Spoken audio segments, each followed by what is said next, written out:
You are listening to the Savage Fincast, episode 33, BRAPPA-LORTCH. Chicago. A criminal mastermind called Overlord held our city in his terrifying grip. Ordinary cops were losing the battle against Overlord's super freaks and mutants. Then, a miracle happened. When I found him, he had no memory of his past. I helped him find an identity and a life. Now we have a fighting chance. Now we have the dragon.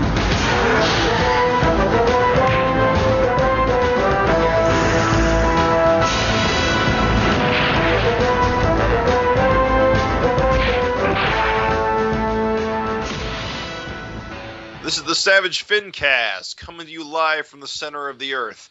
I am Jim Purcell. I'm Craig Olson. I'm Raven Perez. And we are back again for another fantastic episode of the Savage Fincast. I'm glad you could come aboard.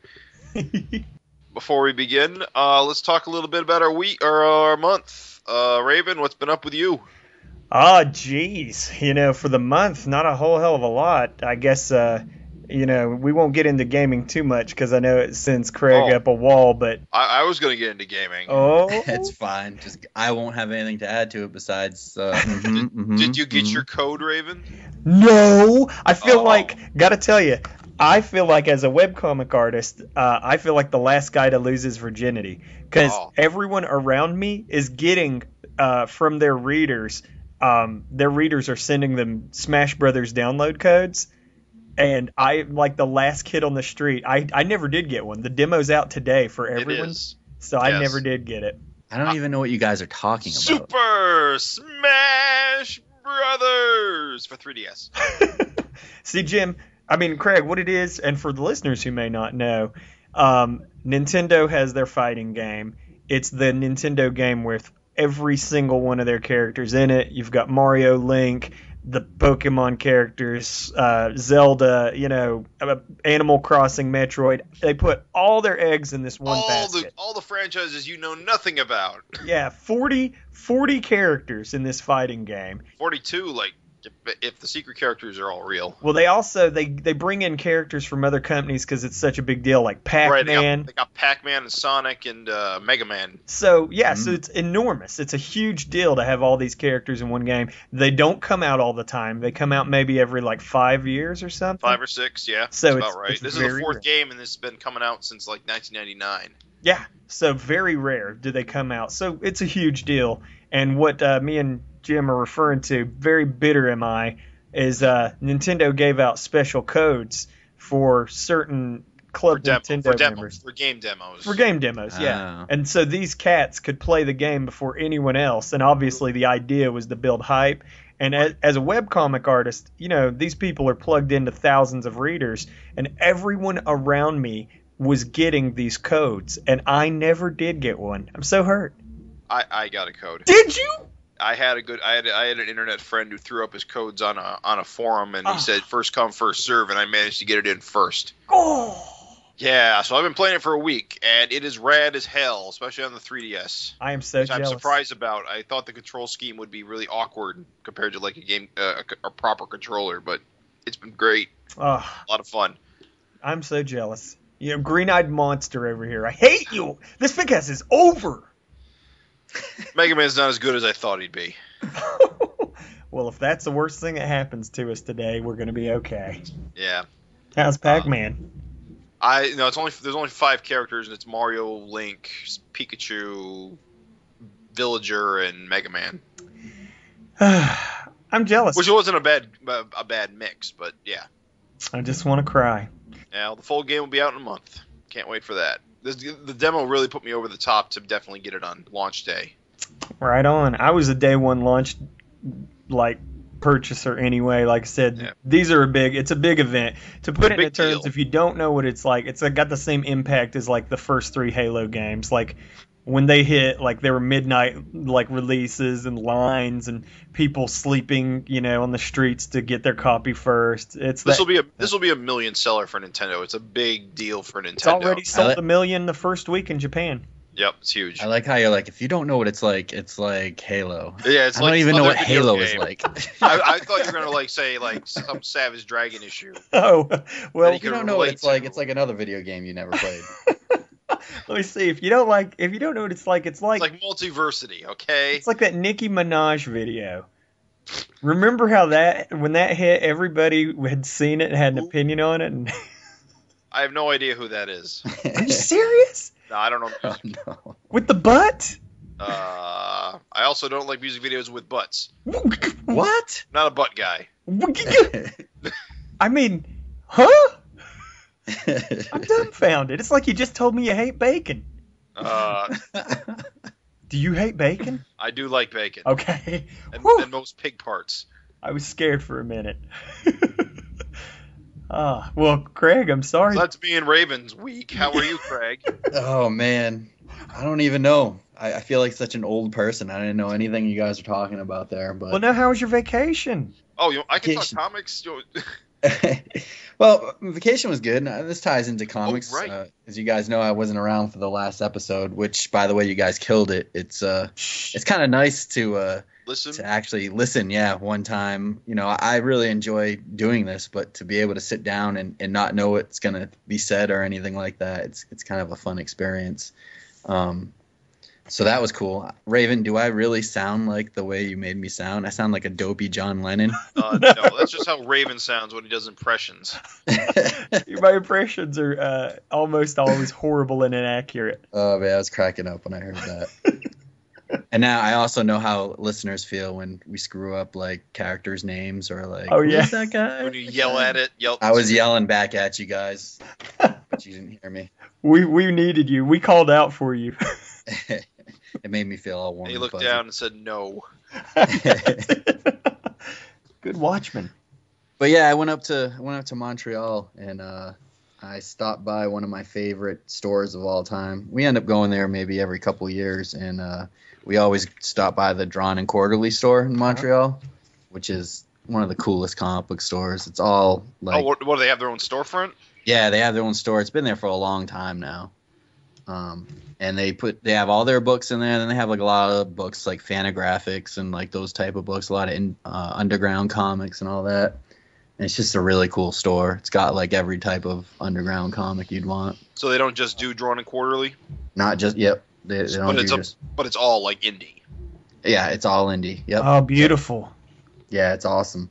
I ended up buying 2 Fantagraphic books actually, not Drawn and Quarterly, but I didn't even know that they had like hardcovers out for the EC library that are like really well done, like design wise. I thought Dark Horse did those.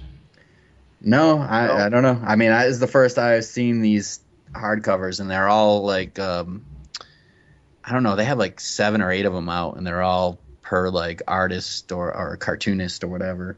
I got Corpse on the Imjin, which is by Harvey Kurtzman, which is all of his war comics, like Right. Two-Fisted Tales and stuff. And Nice. his stuff's just mind-blowing. His art is incredible, and his stories at the time, they weren't just like, I don't know, like patriotic stories or anything like that, or propaganda type stories. They were more like, war sucks and, people get hurt, and like they were just more based in reality. Like you saw like, North Koreans and how they suffered losses and stuff in these little like tales. And the tales only like 10 pages long or so, and they're just awesome. Wow, it's surprisingly mature. I didn't actually know that Kurtzman did that. Oh yeah, I mean he served in the army too, so he had a background in that. But just the artwork alone is worth the price of the book. It's just amazing. And then I got Taint the Meat. It's the Humanity.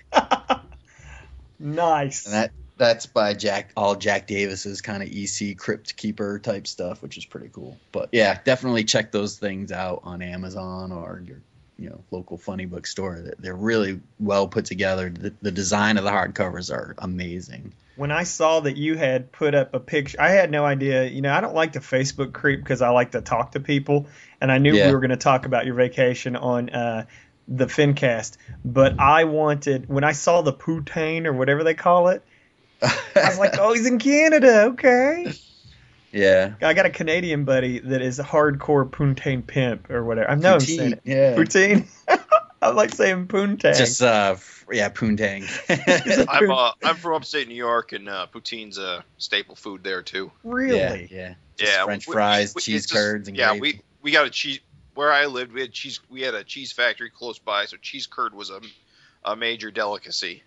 Gotta understand, for me, mid America here, I'm like, what is this bizarre concoction? That is, you can get it at McDonald's, you can get it everywhere. You can make poutine without cheese curd. I mean, it's just fries and gravy. Yeah, it's not the same. That's not at McDonald's here, is it? No. He means in Canada. Oh, okay. Where they have the access. Okay. But yeah, it's like everywhere there. But they have fast food. McDonald's has regional things all the time. I mean, I'm here in New England now, and they have they have the lobster rolls. Yeah. A McLobster roll. Pretty much, yeah. Yep. Has it got like a clown meat in it? Like I wouldn't touch it. So yeah, that was about it for me though. Well, it sounds like it was a kick-ass vacay. Yeah. And now you're into the Smash. You're going to get pulled into this world. So, Jim, yes. Did we cover you with the Smash Brothers? Or something else? I mean, if I want to bring it back to comics, I'm reading this really interesting, called JoJo's Bizarre Adventure. Oh, cool. Yeah, I picked up the first volume of the Phantom Blood arc. With JoJo's Bizarre Adventure, of course, is a manga that's been running since 1986. Back during like the early 2000s, they tried to bring it to America by jumping ahead. See, what it is a multi-generational story about vampire hunters. So Savage Dragon fans, take note. I often say that JoJo is one of the only comics I can think of with that kind of generational thing that Dragon has. That's very true. I can see the appeal there. Although they do it via time jumps and not really natural progression. Yeah. Generally, they'll tell this big story arc, and then when they end it, they'll jump ahead to the next generation. But it's sons and fathers. But it is sons and fathers, yeah. Like I said, I just got started reading it. I'm reading it from the beginning because when they tried to bring it over, initially they jumped ahead to like the third story arc, to the third generation. They skipped the first two because it had more mass appeal, but it didn't really take. It wasn't until last year when the anime came out, the anime adaptation, that it really became a thing in the U.S. manga culture. So now they're going back and releasing all the first, story arcs. Cool. So I'm going back and starting from the beginning. The art's really cool. If you know what Fist of the North Star looks like, it looks a lot like that. It's very beautiful art if you don't. Yeah, like really, really buff guys basically beating the shit out of each other. It's super crosshatched. Like I used to have a Fist of the North Star NES game. Yeah. All right. Just to tie it back into video games. It all comes back together. Yeah. This is definitely artistically derived from that style of hyper masculinity. Well, whenever people are like, it all looks the same, I just whip out the Fist of the North Star or JoJo, and it's like, does this look like Sailor Moon to you? Does that happen a lot? Oh, yeah. Anime all looks the same? Yes, most definitely. And like any pop culture, there's a baseline that everyone thinks that this is what it looks like, but JoJo, just so you know, Craig, has an art style that's hyper realistic. There's tons of cross-hatching. Everyone has small eyes and small noses and it's all like normal-looking people's faces, unlike, a lot of like manga where they have giant eyes. Wide eyes. Yeah, super tiny noses. But like, like Jim said, everybody's super buff. That's the, concept. I see, like, it actually should have super good appeal here in America, you'd think, with like the superhero crowd. Well, exactly. I mean, I think everyone who was a fan previously knew that there was a hook there for an audience, but it just took forever to actually penetrate the culture.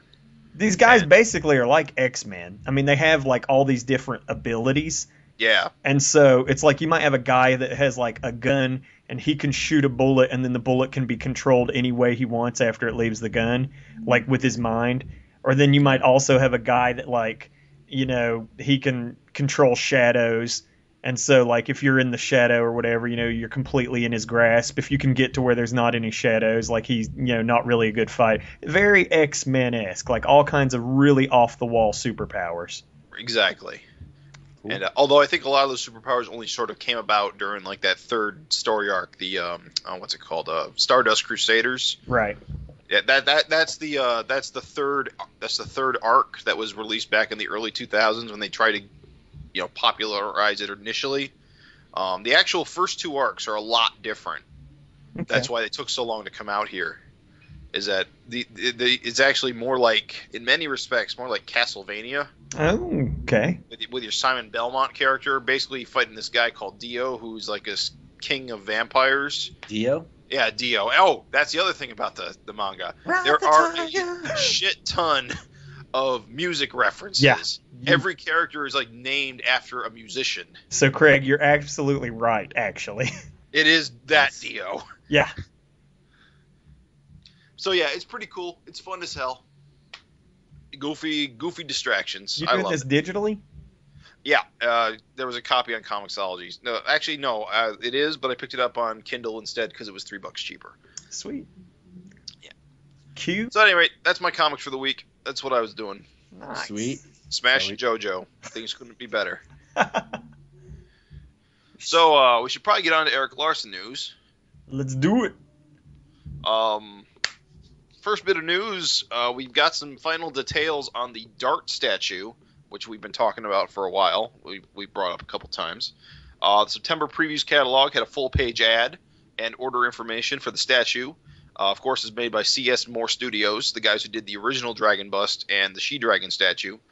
The solicitation says, Image Comics and the C.S. Moore Studio proudly present, from the pages of Savage Dragon, Erik Larsen's femme fatale Dart, magnificently sculpted by the master of the female form, Claiborne Moore. This stunningly dynamic sculpture portrays Dart in a full battle pose, God sword in hand, swinging to strike with her explosive darts while one foot rests on the head of a defeated foe. This one is not to be missed. Of course, the suggested retail price for this will be $219, which is a lot. I don't know how much statues go for these days. But it's a beautiful statue, to be fair. It is. I'm not a statue person, but I know there's a lot of people out there that collect them, but they are pretty pricey. They are, but of course, I think they're pretty heavy and large. Yeah, I think Claiborne Moore stuff is like the real deal. Like, I think it's like really good material. It's not like just some plastic crap. Right. Apparently, it'll be out in February of 2015. And if you want to order it, it's item code SCP-142309. Nice. Yeah, that full page ad in previews is pretty cool too, and talks about her foot resting on the head of a defeated foe. It's actually firepower for a few issues back when she took over the vicious circle from him, and on the sculpture he's got the two darts stuck in his eyes that exploded. Like, it's pretty cool looking. It is a nice little touch. Yeah, I love the fact that was in there. It's kind of like how the Glum was next to the She-Dragon. Yeah. So you can always count on those Claiborne Moore to bring it. Well, you definitely get the sense that they're a fan. Oh, yeah. It's awesome. I guess the other piece of news is that Larsen is writing screenplays. And this is actually super awesome news just because, we know what this means. It's the Dragon movie. But September 9th, a day that shall forever be live in infamy. Larsen announced on Twitter that he'd completed a screenplay for Savage Dragon the movie. Erik stated, "This is the first step, but it's an important one." No, I'm kidding. Sorry. Is he like drunk? Drunken Larsen? I'm sorry. I was going to go for some kind of like impression, but I realized it was completely dodgy and like fell apart. Let's take two on that one. But you can leave it in. I don't even care. Leave it in. That's great. He said, Drunken Larsen stated. Larsen slammed his vodka bottle down and proclaimed, now he said, "This is a first step and it's an important one." Larsen added, "In terms of a movie becoming a reality, it's far from that. Many people write screenplays, few get turned into movies. My expectations are realistic, I think. The chance of it becoming a reality is slim, but it's an exercise. I wanted to do it. And again, on September 16th, not long after, Larsen took to Twitter again to announce that he'd completed a second screenplay, stating that I just finished writing my second screenplay. It's like nothing I've ever written. It's a romantic comedy. No further details were released. However, we are currently speculating that will star Guy and Dutter, Flash Mercury, and Powerhouse.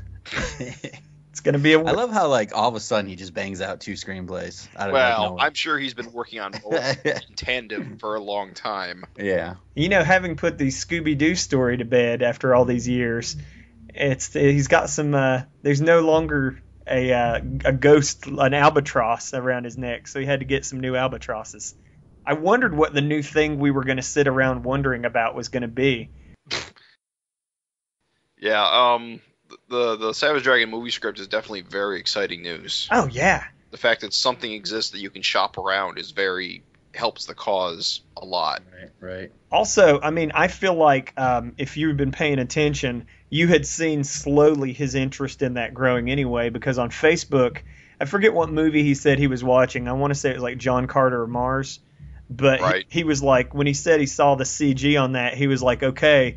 We've arrived. Yeah, that's what he said. I want to say that he was like, all right, the CG guy is next to the real guy, and you can't really tell a difference.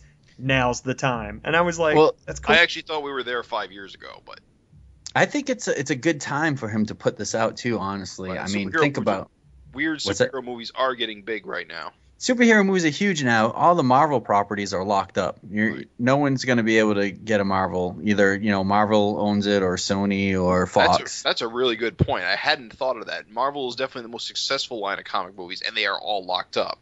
And then DC is all, Warner. They're all locked up at Warner, and they're doing a horrible job. But and then what other long-running superhero comics are there out there? I mean, you do have them out there, but I'm saying of the top. Hellboy already has a movie out. You have Hellboy 3 has been in development hell for years. Oh yeah, it's mired in all kinds of BS. Yeah, we're gonna see Pacific Rim 2 long before we see that.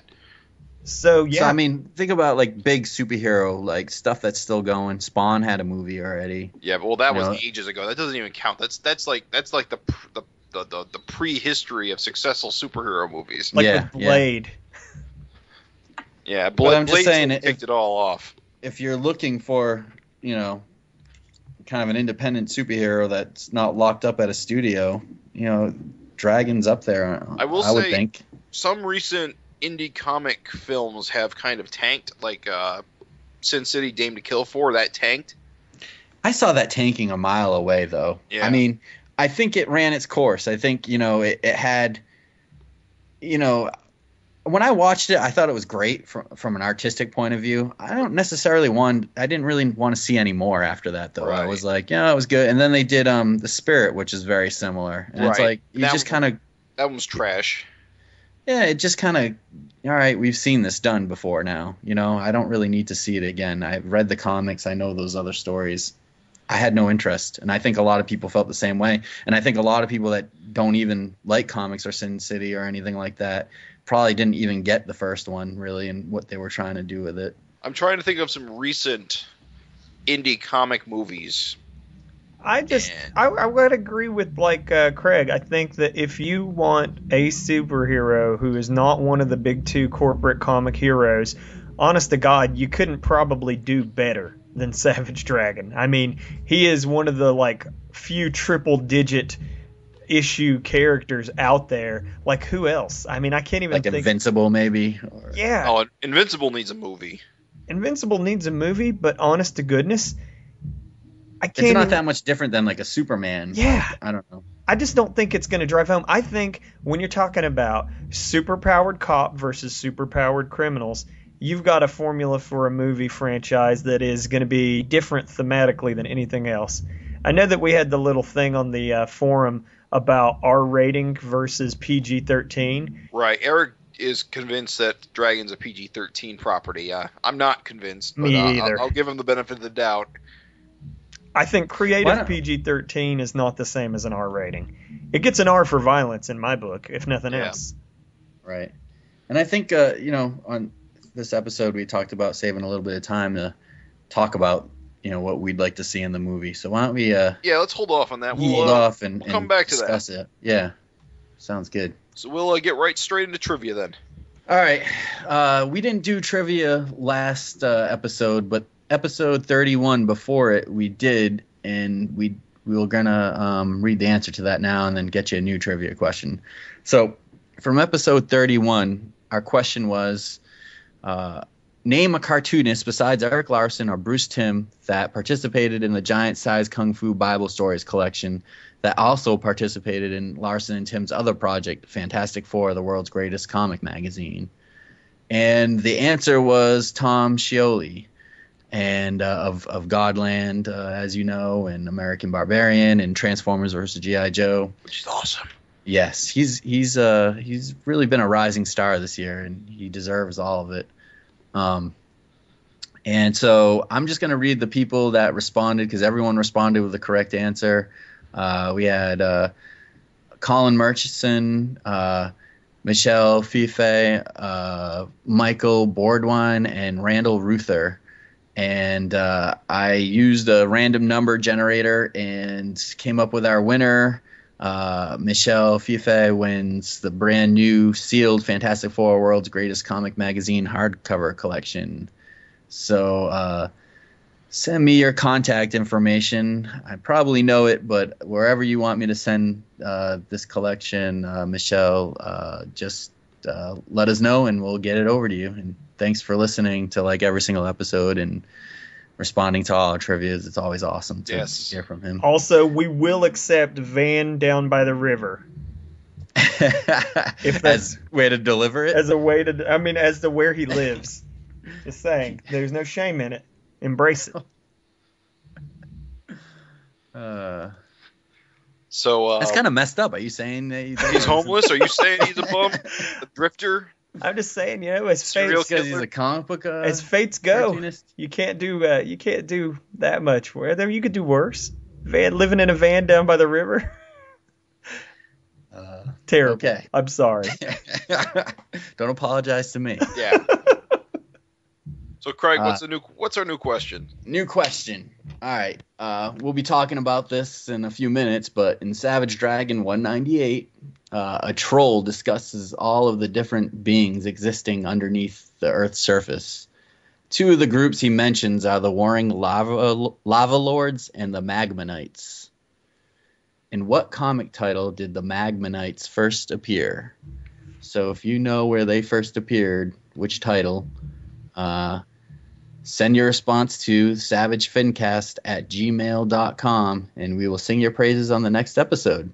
One winner will be chosen of all the correct entries, and will get their choice of either the digest-sized version of Savage Dragon 190, the Larsen variant cover to Jersey Gods #5, or the Highbrow Universe Ashcan comic that came out, I believe, in the late 90s. I feel like I actually know that one. Well, keep it to yourself. Of course. So that's that. Write in. Yes, please write in. Yeah. We appreciate all the participation that we get. It is awesome. And even if, just to add to that, even if you don't feel like participating in the trivia, you want to talk about something or discuss something that we talked about on the episode, write in anyway, and we'll read your letter on air. It's always, I always get a lot of enjoyment, hearing that people are listening and have opinions about things we say. It's pretty cool. Like, comment, and subscribe. You can find us on YouTube. Are you going to give the address or? Oh, right. I think we figured out it was YouTube. Just find us on YouTube. YouTube.com/users SAVAGEFINCAST. I think there's a link on it at SAVAGEFINCAST.com, right? Yes. I may have actually forgotten to link it. Damn it. Well, there's a link on dragonfan.net as well. So we'll get it to you somehow. One way, we're going to get it to you. Okay. So, Savage Dragon 198. Oh boy. Oh boy. So good. I love this flashback. Well, I love this cover. Well, I like it a lot. You don't love it, though. You're not willing to drop the L-bomb. Yeah, you were, but then you pulled back. Yeah, yellow skies again. Oh, I love that. It's always sunset in Chicago, apparently. I love that feedback completely disregarded. It's like, yeah, there are a lot of yellow covers. Fuck you. It's almost like my complaint came well after the solicitation. I like this cover a lot. It's got the minute I saw it had that Drag Me to Hell vibe. I'm like, that's a winner. Yeah. It's I like all the details in the hands. It's just plenty of sweet blue sky action on the inside. Look at that splash page. Look at that blue sky. I kind of like this first page splash just because of how mundane it is. And the first page splash for the listeners, when it's Malcolm and Angel meeting Maxine. Up with Maxine, and I think it's Malcolm's first time in this, right? Meeting Maxine. Yes, it's their first meeting. See, sparks flying, slow motion. And they kind of hit it off and have a good chemistry, as you can tell. Reading the first couple of pages, it's really well written, I think. Good character development. I think it does add a lot to their relationship, and it shows that there was something there for as long as they've known each other. It's pretty funny. At one point, they were like the same size. Yeah. Or like she even looks a little like taller almost. I still prefer kid Malcolm physically to adult Malcolm, teenage Malcolm. Well, you've got your scrawny dragon in the form of old man dragon. Yeah, it's like they switch places. If he just starts wearing flannel, you'll be set. Purple flannel. I'll be set. Bam. Hey, he's not wearing his purple flannel. No, but it's still flannel. He's rocking a purple backpack. He is. You can't wear a purple backpack with purple flannel. You look bizarre. This is good, though. I love the chemistry. I love their, romance. It's great. They mentioned something about how Angel met MJ back in kindergarten. I recall someone mentioning that actually happened on panel at some point. Yeah. If I forget what issue it is. If you go on the Dragon Wiki and you look it up, you can find out what issue it is. For the listener, that's the Savage Dragon Wiki. Just Google it, and you can look up every character. And Maxine's under her entry. There's a link to the issue, and there's actually a panel, and they're both like little like toddlers almost, I think. Oh wow. Yeah, that's cool. It's pretty crazy. Yeah, that's a nice little touch. It is a very nice little touch. I will say they also kind of bring up that creep factor. How Maxine tells Angel that she'll keep her hands off of Malcolm because Angel has dibs. Hey, they're not related. Come on. I'm just saying. I always felt that was a little weird. In a world where you've got shrink rays and space gods, your human morality it flies out the window. Come on. They've had experiences together. It would have made more sense if they had forged a relationship before returning to the world while they were in Dimension X, because then they wouldn't really know what's going on outside. And how do you know they didn't? Well, they were really young. They were still 12 and 14 at the time. I'm saying they went through some life or death situations. I feel like there could be some bonding there. Well, most definitely. At any rate. I like how this issue introduces more of Officer Chow kind of. Yeah, you called him Raven. This guy is definitely a character. That lousy jerk. That flat top Magilla. I do like how though you're starting to get more of a supporting cast, like a newer supporting cast. You're starting to kind of learn about these officers and stuff like that. Yeah. And Frank Jr. being more involved as an officer now, it's pretty nice. Yeah, I do actually. I really, really like Frank Jr. thing, and it's also too. It's funny. It's a subtle kind of plot thread, but they really reinforce it here. It seems kind of like Frank's existence on the Force is tied to Malcolm's, and I never really picked up on that, but you're right. Yeah, Captain Stewart's like kind of shady, huh? Yeah.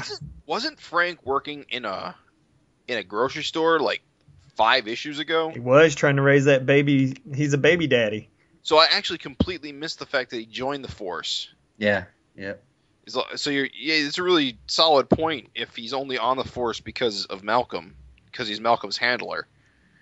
That's it. You got to imagine his father was a sergeant too, and that helps. But yeah, I mean, he's rather young, and so I guess Captain Stewart said he pulled some strings to get him on, so he's kind of using that as his chip.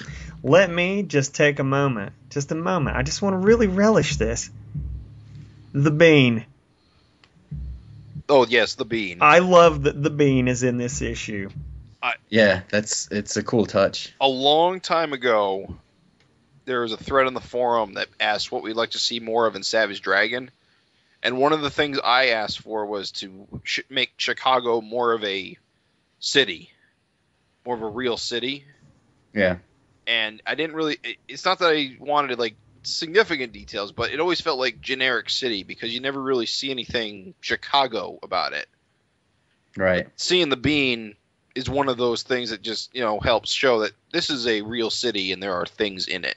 Yeah. And that's actually like a real photo stat. Yeah, that was something else I wanted to bring up. This actually looks like he took a photo and ran it through a Photoshop filter. Or could have even put it on a Xerox, it looks like. Yeah, which is a little unfortunate, but I can see why he did it. I think it kind of looks cool. I'm okay with it. I know that I'm like a really super big hypocrite because I hate the use of like Google SketchUp and stuff for buildings. I mean, I really do hate it. I hate that. Yeah, and there's been a lot of artists relying on it very recently. But and it's very, very distracting when you realize what they're doing. I think the reason why I'm okay with it is because it looks like with the colorist, and one of the reasons I want to pause and drop props on this is because just the coloring, the use of the color on the city and stuff, I don't know, it's just excellent. That's just an excellent shot. I don't know. Yeah. I really dig it. I like the work that went into it. If you've ever been to the Bean or if you're ever in Chicago and you get to see the Bean, do it. It's a landmark, Yeah, it's pretty fun, too, seeing your reflection in it. It's weird. It shouldn't be fun, should it? It's nice. Yeah. So I like this next scene in this comic, and it's the scene where, for the listeners, you open up to a double-page splash, and it's Malcolm punching out this troll, which we'll see later on. And he beats the crap out of the troll, and then he's like late for school. He throws the troll in the back of a paddy wagon and asks for a ride to school. He gets to school, and one of his classmates like, "Dude, you freaking reek," which I thought was hilarious. Like, it just shows Malcolm like smelling his armpit and being like, "Oh crap, I do," And then he turns into a giant and steps on the school. He totally like just. He goes. Was he singing Wrecking Ball? I love that. That is hilarious. He goes home and takes a shower. Shows him singing Wrecking Ball, and then kind of implies he just jumps back to school and he's got a new change of clothes and he's showered up. But I thought that was a good touch. That is a hilarious gag. The whole like he stunk from fighting trolls. It's good. It's good stuff. It's like that's never been addressed in comics. You figure, all these guys are like battling villains and stuff. They must reek at the end of like a battle or something like that, Plus, too, he's a teenager, and I mean, not to be mean, my teenage bros, but BO's a real deal. At that age, it's a battle we all fought, and I'm just saying, he's a teenager and he's fighting. But you're right. This is a very cool sequence just to get a little slice of life of Malcolm. Yeah. How he's trying to juggle this. Helping the cops and going to school at the same time, and the sort of troubles that he gets into. Right. It's the kind of thing you don't really see very often.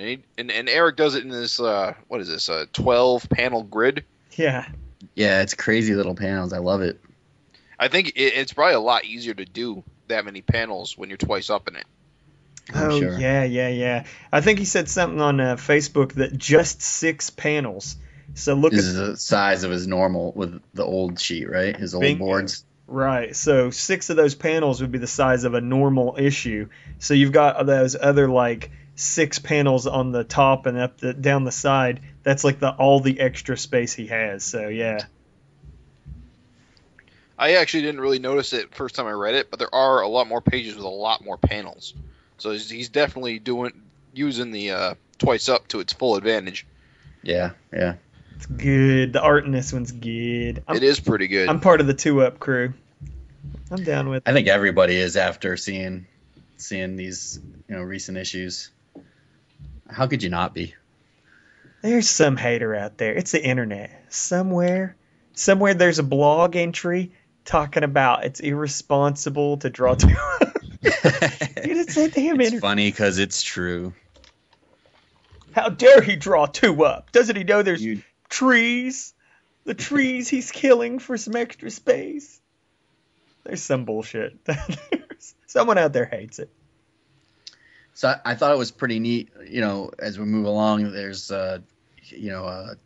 Captain Stewart and Frank Jr. are looking at this giant hole in the ground, which apparently used to be those big flaming fire pits that you used to see in the danger zone. Right. With Kirby Dots Savage coming World. at them. Yeah. And now they've kind of been extinguished, and now they're trying to, Now they're just hazards. Well, Right. nicely enough, even Captain Stewart says that was a pit that one of the demonoids came out. And we saw that in one of those flashbacks earlier. Yeah, that's right. It was a double-page spread, and the demonoids were coming out. That was where Malcolm saw Rapture get killed, I'm pretty sure. Mm-hmm. Right. Okay. And then he was like, all right, Frank Jr., get your ass down in there. It sure is risky you being on the force down in the hole, son.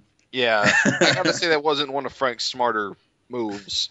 Captain Stewart irresponsible as hell there, too. Yeah. And it's just the two of them, apparently. I liked, and then then you get the scene where this troll guy that Malcolm just knocked out is locked up, and he's screaming at the cops and telling them all about the ant people, and this hole is pushing out everybody, all the other underground dwellers, which took me by surprise because he names all the people down in under the ground. He talks about trolls, ant people, lava lords, magmanites. What are groks? Demonoids. Groks. Groks are those huge underground monsters. They're the undersea ones. The Atlanteans use them. Are they the big gray things? Yeah. Dragon They crawled dig out of tunnels. one's butt? Yeah. Yes. Okay. They dig tunnels through the earth and connect the underground seas. I remember correctly. The Atlantean was using them to tunnel holes all across the ocean so that he could have a huge empire, but he was stabilizing the Earth's core. Okay. And so Mako bit his head off. They also talk about mole people, which I don't think we've seen. Well, I think you can assume that if all these other things exist, mole people must exist. Yes. It's just a foregone conclusion. Yeah, I don't think it's a stretch. I don't think we've seen them, but I don't think it's a stretch. The fact that all these different creatures exist down there is just one of those interesting comic book things where you've got all these different comic books that all create all these unique underground dwelling creatures, and then you got your shared universe where all these creatures have to somehow coexist. And so Erik's doing that thing for Savage Dragon where he's got all these underground creatures, and so they're all trying to cohabitate and not doing very well. I love the idea too that the troll's like, hey, look, we don't want to be up here. We hate the surface. We hate the place. It's kind of like there's this underground war, and they don't want to be on the surface. They kind of don't have a choice. So that's such a great little twist on that, because so many times you see the underground people erupting up from the earth to conquer the surface, and it's just a nice little wrinkle that they kind of don't really want to be up there. Right. Something's agitating them to come up to the surface. Right. Poor misunderstood troll. Internet troll, the potential is there. He should be on the internet at some point. So there's another important scene that comes up in this book where Maxine basically has enough of her parents trying to set her up with Chinese boyfriends and basically, runs away and leaves. Well, I guess she's old enough to move out. She's in college now, right? That's right. She's 18. She's over 18. I love the yelling panel where her hair's up and they're all on their heels. Yeah, that's like total Dagwood. They're like, oh, that's great. Blondie. So it looks like she's sitting on Malcolm's steps and is gonna try to move in with him, I guess. Well, that's her plan. She puts on the dramatic scene, and then she's gonna go move in with Malcolm. Oh, I'm so excited. Yeah, but we don't find. Well, we find that out now, but things don't go as well as she hoped. I imagine. You gotta say that's love. I mean, wasn't a building thrown recently? Like, that wasn't where Malcolm lived, was it? No, it was a different building. I'm just saying, like, being around him, you're probably gonna die. Yeah. How about this the double page spread in this issue towards the back? That's just Malcolm falling through that hole, and it's just a bajillion freaking creatures. So you see the demonites and the ant people and the trolls and the lava people. Are the trolls the Viking guys? That's the money shot. That is the money shot. That is the woof. That's awesome. Yeah, all the guys with the horns. They might be the demonoids because he's fighting. No. There's the guys with the horns. Those are the demonoids. But if you look at the row above them, there's guys with like a winged helmet. And stuff, the Vikings. Okay, those are trolls. Yep. They're probably like from Godtown. They're probably like cast-offs of some kind. I don't know. But then you got your ant people, and then the very bottom you have all your lava lords. So awesome. There's so much ass kicking going on this page. I want to see like this is a double page spread on Twice Up, so it's super huge double page spread of this. I just want to see what it looks like, the original art. Car door. I can't let go of the car door statement. Can you imagine just a car door full of art? And I said it's the size of a car door. Well, a double page spread. Gotta imagine. Huh. I think you see the mole people in this too. Yeah, like, they're in a background scene. They're way at the top, kind of. They're definitely mole man looking. They have like a dragon on their level, like some kind of like red dragon. Yeah.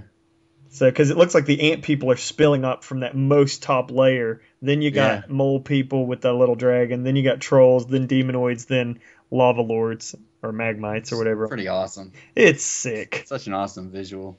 Oh, and Raven, you owe me like a Coke or something. Oh yeah. No ant. I know. Oh, wasn't it a steak dinner or something? Steak dinner. Did we make a steak dinner bet? No, it was a gentleman's bet. Gentleman's bet. All right. Well, I'll get you a Coke. I could have got $1 million. What kind of street value on that Coke? You want pure virgin snow, or is it okay if there's a little yellow? Coke. Although I suppose we're not quite done with the encounter with the ant people yet. So hey, anything's possible. It could still happen. I'm holding that. My favorite sound effect shows up in this issue. Is it BRAPPA-LORTCH? Hell yeah, BRAPPA-LORTCH. One of the lava lords pukes volcano lava all over. Lava barfing volcano people. I love Malcolm's super agility. Just bouncing around like a pinball, knocking the shit out of people. Hits an ant and melts him. just keeps going. It's good stuff. So Malcolm's just bouncing around and he finds Frank Jr. I don't know how Frank Jr. has survived at this point, but the ants had intense on him because they bound his wrists. So yeah. Luckily, Malcolm gives him the quick ticket out of there. Yeah, he just tosses him up. Yeah, I love that fix. Up you go. I definitely love, and I think this is what Jim was kind of going to, referencing, is when Maxine is calling him while he's like covered in ant people, and he still manages to pick up his phone and talk to her. And what's that? I was gonna say, they get a little conversation in, but then the signal gets lost, and Maxine, it ends on, well, it doesn't really, okay, the Maxine conversation sort of ends with her sitting on his steps, and the look she gives her phone isn't really one of concern, it's just kind of one of, I don't know, I can't even describe it. All I want to know is, I want to know what kind of cell phone service Malcolm has, because he's about 60 feet under the ground. Yeah, it was a big hole. So maybe the satellite was passing over at that exact moment. It's a Samsung Galaxy. It's got that good service. But he loses. Well, does the phone get destroyed, or does he just lose signal? He just loses signal, I'm pretty sure, because it's just like there's not really. I mean, I don't see the phone getting obliterated or anything. Although, hell, it could be falling out of his hand. He is gripping onto a collapsing wall there, so he could have dropped it. Yeah, that's what I'm gonna go for. And then the big money shot at the end of the issue, the dun-dun-dun. Yeah, giant demonoid. Magnola monster. Huge demonoid. Much like the one from the early flashback. So, is he similar? I think he's in scale, at least. Right. Dragging him straight to hell. So it's going to be good. I love that the idea that there's just these, demonoids. They just look like the things from the covers of rock albums. Yep. Well, they're like Balrog types. Yeah. Like busty demon women, Do you actually know that, Danzig's little skull symbol? Yes. That was taken from a comic. Was it? Really? Yeah. What was that Marvel? It was like a licensed character, like a crystal guy. What was his name? Crystal. Yeah. Not Rom. No, it was like an action figure type guy from like the early 80s. Crystal Warriors? Something like that. But there was a cover, and I forget who drew it. I'll figure it out by next Fincast or something, or in the forums. But Danzig lifted the skull off the cover, and it's like now Danzig's like logo. Way to go, yeah. Glenn. But he's a huge comic book fan. I didn't know that. But anyway, sorry, not to... But see, he's a death metal musician, right? Nah, he's more like heavy metal. Heavy metal? Death metal. I thought he was more like ska or soul. Get out of here. I don't know a lot about Danzig. He had a cameo on Aqua Teen Hunger Force once. That's all I know. You never read Glenn and Henry? That was on the tip of my tongue. I was like, should I even mention that? I don't know if it's going to make you be like, ugh. Henry and Glenn forever? Yeah. No idea what you're talking about. Craig, testify. It's just about Henry Rollins and Glenn Danzig, which are like the most hetero guys, but they make a comic out with them to be homosexual, so it's pretty funny though. But they're really loving, and in it, like goofing on them because they're the most they're both like pretty built guys back in the day and pretty ripped, macho, like punk hardcore guys. Danzig is most definitely the bitch. Danzig's known for starting the Misfits, which is a horror punk band. Oh, okay. I'm vaguely aware of the Misfits. And Henry Rollins is known for Black Flag, which was another hardcore. Okay, punk. Also slightly familiar with them. I'm not much into metal. Oh, it's from the cover of Crystal Warrior. There's a skull on it. Damn, no wonder he felt okay just using Crystal Warrior #8 by Marvel. If you look in the background, there's this demon skull. It was probably a licensed comic from Hasbro. Yeah. Good lord. Obscure. Yep. So anyway, now that I've totally derailed this. Vanguard. Michael Golden was the artist. Speaking of obscure, Vanguard is back for another round.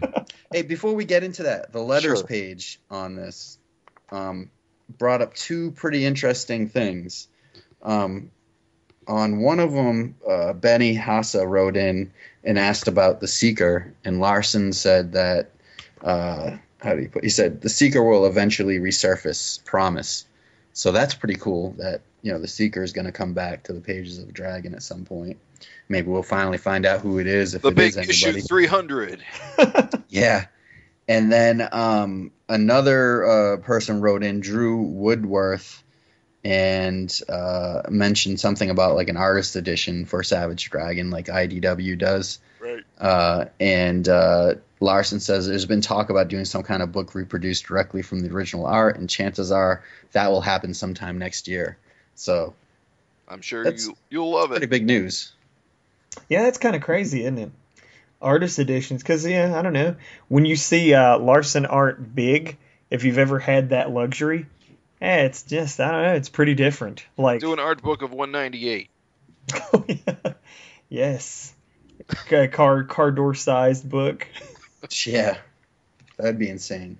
Because you think the artist edition are supposed to be 1-to-1 reproductions. They are, yeah. So, I have the Kirby one for New Gods, and it's the biggest book I own. It doesn't even fit in any of my books. Huge children's coloring book. It's just gigantic. When I got it in the mail, it was like the biggest package I've ever gotten in the mail. It was like insane. But anyway, let's jump into to this Vanguard backup because it's freaking awesome. It is pretty good. We pick up immediately after where the last issue left off with all of the Tyrrhenian ships are failing because of the virus that's left in the atmosphere. I thought the cool thing is we learned that, on Vanguard's way home with him and his crew, they've kind of bumped into about 100 or so Calyptons that they've rescued that were like out in space, I guess. Yeah, that seems like a big detail they forgot to mention last issue. They did mention he's like, oh, my people. So like I knew that the ships had his people in them, but yeah. I love the second page of this backup. Like, I guess it's almost like a spread, but it's got all the different Calyptons, and they all have different uniforms and different looks. Like one guy's got like a robotic arm and eye, and I like one guy's a little heavy set. Yeah, some have beards, and they all have the different, like, I don't know if they're tribal symbols or what, but I thought that was a nice touch. I like this layout. I really like the way that it's not quite a double page spread, but right. I don't know, it's just cool. It's a good layout. Yeah, it really is. So, I mean, I think the gist of this backup is Baracus, surprise, surprise, is challenging Vanguard on his leadership role, and I always knew that guy was a bad egg. Blaming Vanguard's family for causing this whole mess with the mechs kind of wresting control of the Calyptons and causing this genocide. And so I don't know, I guess it's just more of a confrontation between Barak and I guess the Calyptons are standing behind him versus Vanguard and his kind of crazy crew. Well, the Calyptons are kind of hard on Vanguard because he surrounds himself with aliens and has sort of drifted away from his roots, and so they don't trust him. Yeah, I think because he's big in cahoots with Wally, who's a mech who they blame, the mechs for the big mess. Right. And he's got Lurch, who's also kind of a robotic being. And Lurch is acting really weird. He turned into into Vanguard's sister Kazi, which was really weird. Yeah, I had actually forgotten that Lurch had absorbed her so that they could find out intelligence details.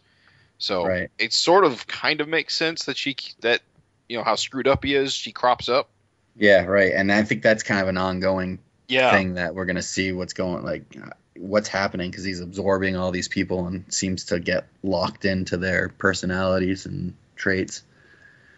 I think the other big thing, which some readers might not realize, but from the Vanguard Strange Visitors miniseries from back in the 90s, that Amok, the big kind of Hulk-like guy with the green symbol, right? His race were enemies with the Calyptons. Right, they were a slave race. Right. So I think that's also probably part of it, he's aligning himself with former foes or whatever. So Vanguard's clearly in the right with his multicultural ragtag team of galactic guardians. Yeah, with his group. We see a bunch of losers. And Modem's really turned into kind of a cool hero from I still wouldn't call her a hero. She's definitely self-interest motivated, I think. I like how every time you see Modem, though, she's hugged up to someone. But you think about this crew. Yeah, I mean, she's very, I hear what you're saying, Raven, always, Well, you gotta remember Modem's background. She was a dumpy-looking woman. Oh, yeah. Until an accident turned her into what she is. I'm hot. So she's probably really into her body. Yeah. I don't know. I like that progression. I like all of Vanguard's crew, though, because you got Modem, who's kind of a former villain. You got Galen, who's not the nicest guy. He's kind of he's kind of a moody dude. You got Amok, who's just kind of like a dumb Hulk, kind of, you don't know, he could turn on a dime and I don't know, I trust him more than I trust Modem. Yeah, it's just his whole crew is kind of like a ragtag bunch of not necessarily heroes, but just trying to survive. Something else about this issue that kind of bugged me. I went back and I checked with the last month's installment. Apparently Roxanne has gone missing, right? But at no point did I see her go missing.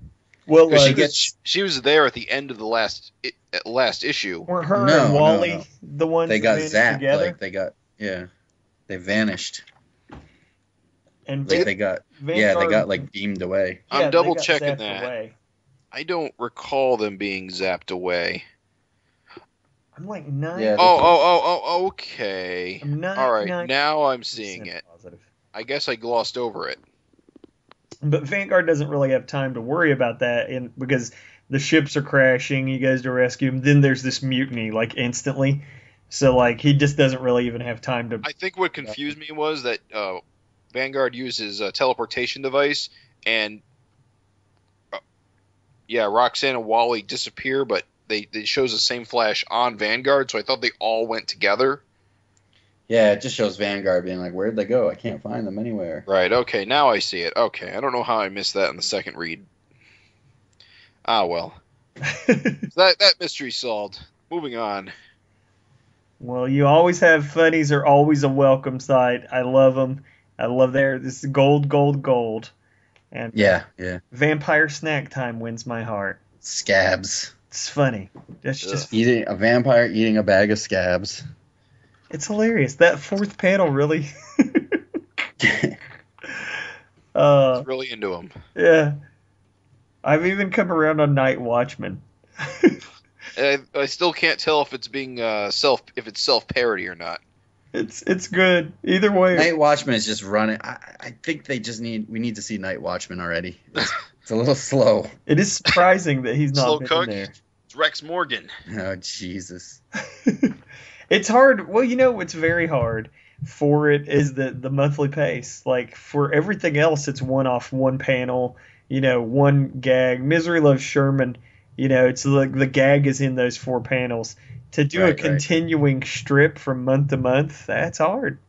I mean, go ahead, sorry. Weekly would be ideal. Right. And I think this is like the Night Watchman. This one feels like one of those Sunday strips. Yeah. But you had like the black and white weekly to go along with it. So it's not as slow, Or daily black and white, I meant. Crime Cook.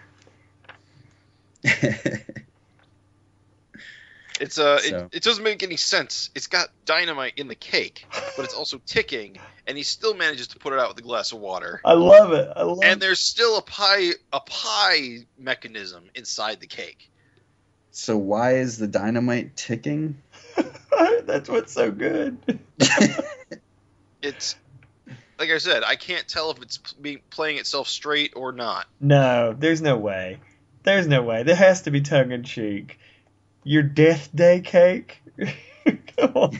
I mean, it's making the jokes, but it's also, like I said, it reminds me heavily of, like... I think it's going for that Silver Age. Or it's going for that... Batman vibe. Yeah. I can't really describe what I'm trying to say. But it's like unintentionally descending into self-parody. You think it's unintentional. Right. I think it's intentional. I don't know. I kind of like it now, just because how goofy it is. Well, I guess I'm still on the fence. I guess that was 198 in a nutshell. And in the interest of keeping things rolling along, you guys ready to talk movie? Let's rock talk. Yeah, movie. So, I'm against. I think Eric is. I think. From what I've been able to piece together from what Eric has said, the movie's going to cover the initial Dragon versus Overlord conflict. Presumably it's going to be Dragon wakes up in a burning field, runs into the vicious circle goons. They don't like him very much. They'll attempt to take out Overlord and get absolutely crushed. And I wonder if they'll do the spire impalement. That would be the craziest ending for a movie. Well, no, I think that would be a good second act break. Yeah. Have him get impaled, and then I can't remember, but does he get found by Cutthroat and Hellraiser and then get the shit kicked out of him? Yes. He pulls himself off the spire, lands in the snow. It's like a bunch of dogs come or something. Yeah, basically he gets all of his. Well, isn't that also the part where he gets caught by Debbie Harris's mother and thrown into a smokestack? Yeah, after he's all like beat up, right? Crunches him up. I don't believe Eric's going to do anything with the Fiend in this movie, so I think he could just get beaten up to the point where they still have to break all of his bones. What do you guys think about? I know Eric kind of, I think in his Twitter or Facebook said, skip over the origin. Sometimes you just don't need origin. What do you feel about that? Like, if you're going to see a Dragon movie, you know nothing about Dragon. We didn't need an origin for 15 years. Mm-hmm. So the movie-going public doesn't need an origin, I don't believe. Can I tell you guys how I would play it? All right. I put a lot of thought into this. That's what this section's about. Post-credit scene. I would change Dragon's origin. Not very much, but a little bit. Okay. I would not make him an emperor of the Krylons. I would make him a Krylon still, but what I would do is make him like a notorious Krylon criminal. So that way he's a criminal, he's the worst of the worst, and then on the flip side he becomes a cop. So I think make no mention of the Krylons at all and just run it like the original series did. Have him just wake up in a burning field, and that's his origin. But this is how I would play it, because I wrote it out for you guys. I would give it about 2 minutes of origin time in the opening. Okay. And what I would do is... You can't. You have to start the movie Dragon in a burning field. That's the iconic shot. You can't do I don't know. I don't agree with that. You can't do it. Let me just go through it. You could still disagree. Let me go through it. Okay. Right before the opening credits, the movie starts. It shows a chained up cur in front of a Krylon judge. It's very alien. They're not on a spaceship or anything like that. Judge is reading his rap sheet. It's an insane list of theft, murder, battery, whatever. It's in an alien language, so you just see the subtitles. And he's handing him his sentence. And we know the Krylons are kind of pacifists, so he gets the worst sentence he could get. It's a mind wipe and extradition to a remote primitive planet. Okay, so that little scene, whatever, how many, make it 2 minutes or whatever, and then cuts to the credits where you just have, the music playing over credits, and there's a montage of events going on, showing a Krylon engineer, using a computer and selecting Earth as a planet, show them setting up the equipment and clearing, Kerr's memory and pumping Earth radio and TV feeds into his head.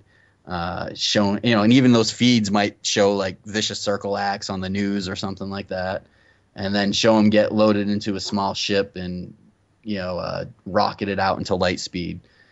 Next montage kind of just shows it coming in from light speed and into like right around the Earth's space.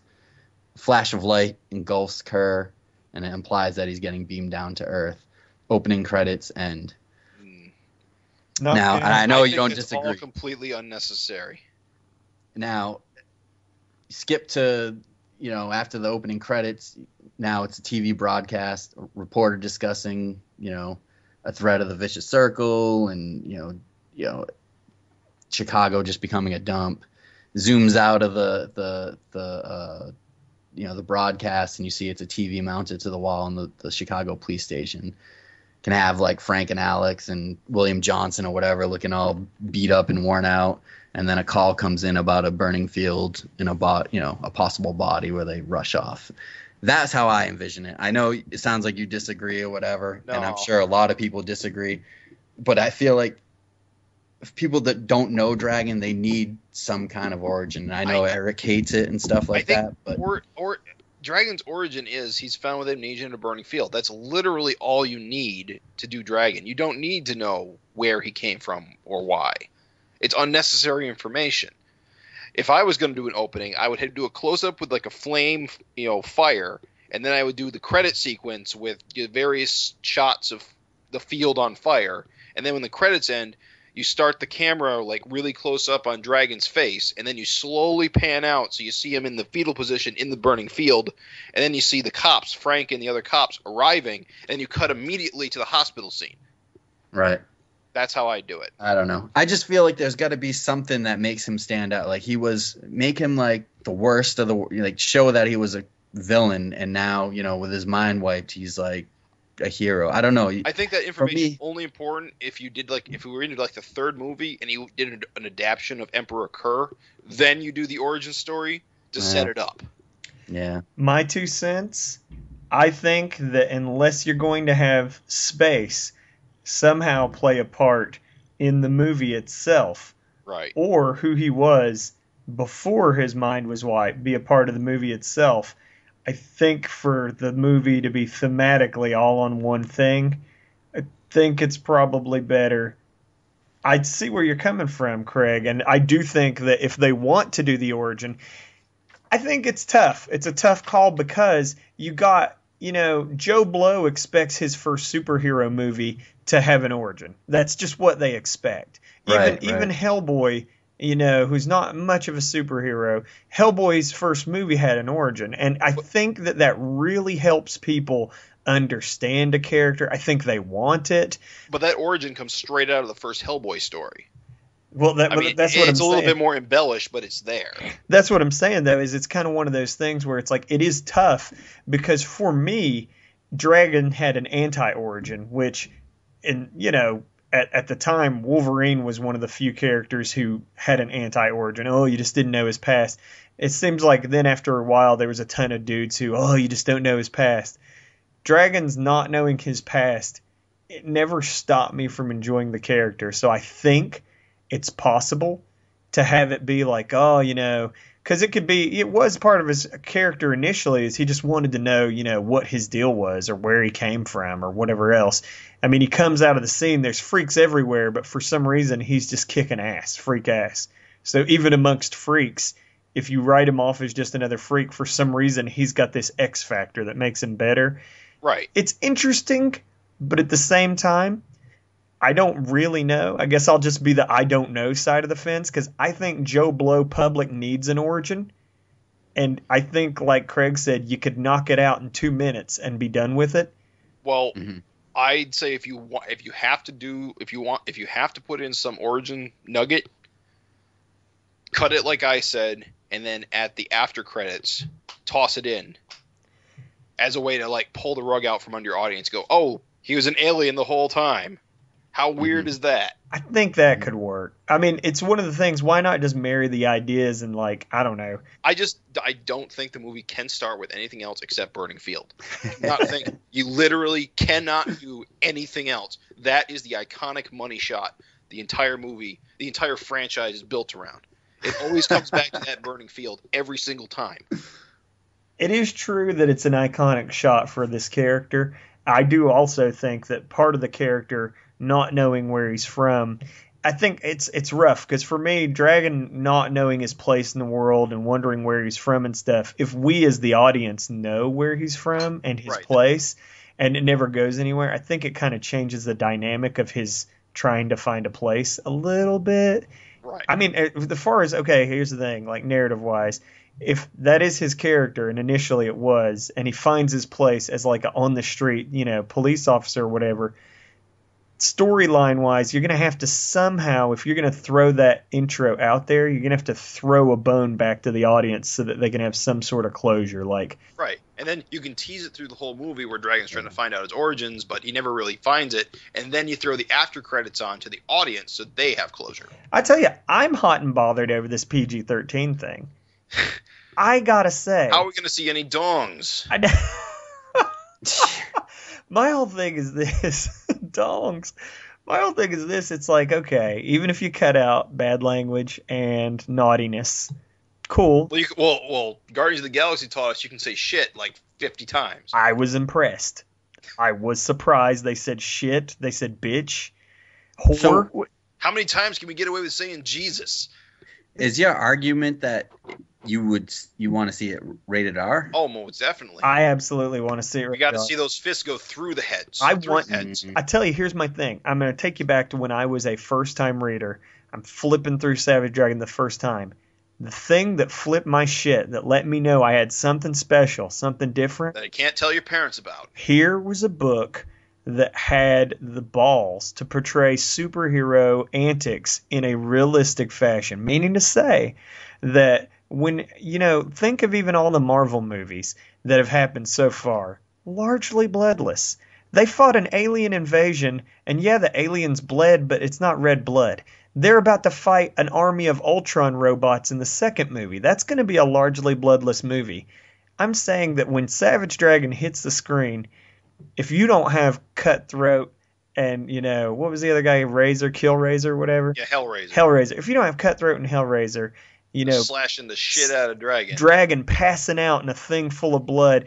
And I just that shit let me know that the stakes were high. This is a really horrible situation that this character is in. These guys don't punch you in the face and laugh and run away. You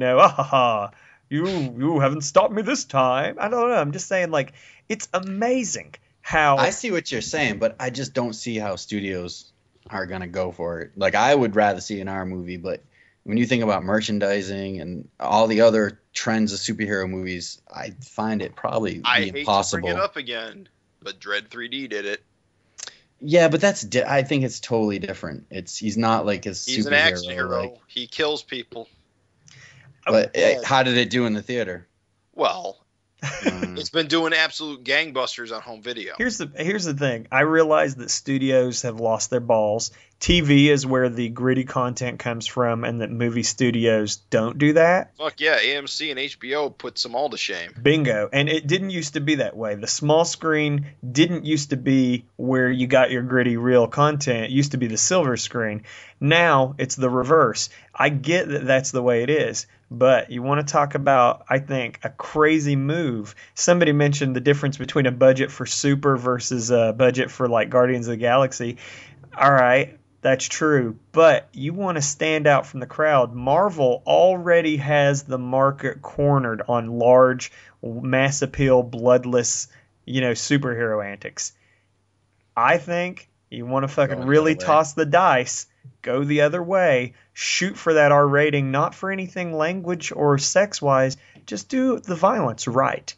Do the violence right. And I think that it will really have that impact with people. That this isn't like your Green Goblin cackling over Aunt May. Say it! It's just... I'm not down on that. I think you're on the right track. I'm just saying, you want to stand out from the crowd, not blend in when you're trying to make an impression. Real quick, Craig, you got to go? Yeah, but in the interest of time, let's talk about just casting real quick. Yeah, you guys have any casting ideas? I have no idea who should play Dragon. Everybody who could have done it 20 years ago is old or dead. I say, and it probably wouldn't happen because he's kind of in too many things now with Mad Max and everything and Bane, but Tom Hardy has got the build and kind of got the look, I think, that could pass for... Let's see what he does in Mad Max Fury Road. Then they'll get back to you. Dwayne also Johnson. The other guy. Who? Yeah, I could see that. Did you say Dwayne The Rock Johnson? The Rock. No, well, let's see how he does as Black Adam. He's funny and he's buff.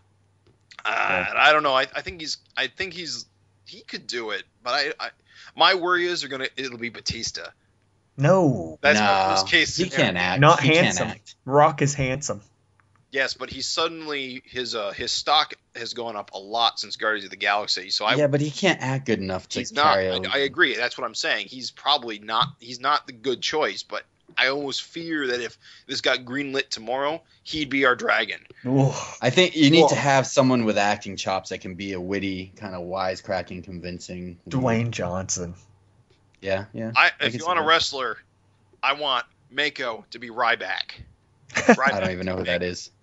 He's a current WWE wrestler. He's got the physical body build for Mako. You just CG a shark head and some bigger shoulders on him, and he moves like Mako does. He behaves like Mako does.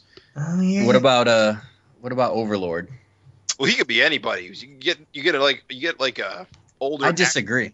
I think you go for one of those mafia type actors, like a Frank Vincent, someone older, William Forsythe or something like that. I'm gonna go crazier. I'm gonna say pure CG and get some awesome voice in there, like Pacino or something. Yeah, well, I that's don't know. what I was thinking. Yeah, do a mocap suit, maybe do some practical effects when. Well, he never takes the mask off, but close-up shots with the eyes. Yeah, but I bet you in a movie like this, they'd get a good actor and probably take the mask off. Yeah. Well, there's your problem. Is that. So in that case, you could But I don't think it's a problem. I think like comic book fans always get so in a huff about people taking their masks off. I think Dredd is fine because Dredd never Carl Urban is like the greatest actor just for that alone. But I think, when you got a good actor, you have to see facial expressions. You have to But most of your audience are not comic book readers. Right, but Eric does that with the Overlord armor, where you can see the crazy eyes right through the mask. So but you won't be able to see that in a movie. You do a few close-up shots of the crazy eyes, and we get shot in the mouth. Well, any other casting decisions you guys want to throw out there? We know the ladies he confirmed were in the film. Any ideas on them?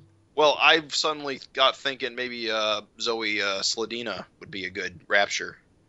Yeah, I can see that. You know who that is, right, Raven? No. Oh, she's the one who plays Uhura in Star Trek, and she was Gamera. I just realized that she was Gamera in Guardians of the Galaxy. I actually did not realize that until literally 10 minutes ago. She's smexy. Yeah. I'd say Alex, Ava Mendes, or Michelle Rodriguez. Well, those are the easy choices. Yeah. Because they're the Hispanic. What would you say for Frank? Ooh. God, that's hard. Carl Winslow. I think I would have said Danny Glover, but now I think he's too old. Yeah. Carl But Weathers. I think you could go with somebody that might not look like him comic-wise and say like Lawrence Fishburne or Denzel Washington. Yeah, I would like that. I don't know. I think they're a little bit. I don't know. I don't want to say they're too big of stars to play the role. Well, Frank needs to be a really commanding presence. He's a father figure in those early days. Right. So he's really got to be. I mean, he steers this guy that could be another destructive force towards good. So you really need somebody who's going to bring it as an actor. James Earl Jones. And maybe as Captain Stewart. Get down in that hole, Frank Jr. So, should we just wrap this up then? It's probably a good idea. Let's do it.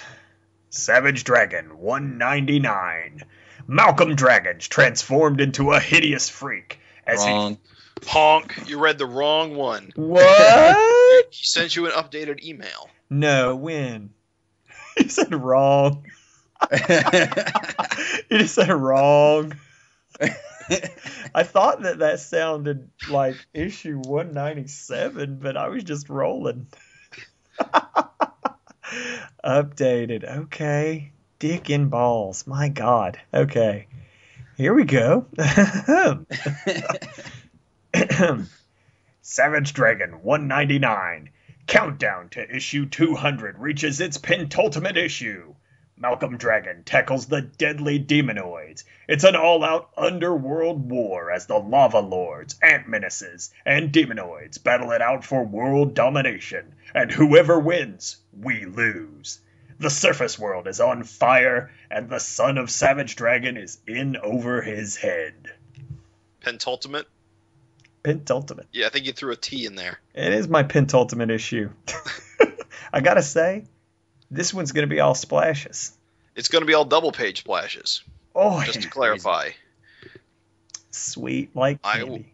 I will be very curious as to what he does with that. If they're all going to be actual splashes, or if he's going to do really interesting movement through big panels. Oh, I'm excited! I can't wait. Time will tell. I can't wait. I'm excited. It is. Yes. 200 right around the corner. Yeah, we're going to have it by November. Well, wait, is September? October? Yeah, we might have 200 by November. Guys. Sounds like all the backups are pretty much done or close to it. I know people have been working on it for a while, so. You know what? I can't wait. I can't wait to see all the people who suddenly pour out of the woodwork saying, oh shit, you know what? Guys, I'm starting this right now. Listeners, please, I'm going to start a trend. I want this to happen. So just, it's never too soon to mention it. When Savage Dragon 200 comes out, let's try to get a Twitter trend going with the hashtag, I was thinking SD200. That's short enough. Yeah. Yeah. So, I mean, I'm going to mention it again. You know, we've got one more podcast. I'm going to have it up on Dragon Fan, but I would love when that issue hits for that hashtag to trend. So that would be pretty sweet. Please help us make that happen. Whenever the issue hits, obviously. Hashtag. So, yeah, that's it. That was my thought. Cool. So that's a wrap, huh? That's a wrap. Gentlemen, pleasure as Thanks always. For listening. It was a swell time. It was a smashing time. But all times must come to an end. Thanks a lot, everybody. All right, thank you. The Savage Fincast is a member of the Gutter Trash Podcast Network, which can be found at guttertrash.net. The Savage Fincast is part of the Comics Podcast Network, which can be found at comicspodcast.com. Also, find us on YouTube at youtube.com/user/SavageFincast.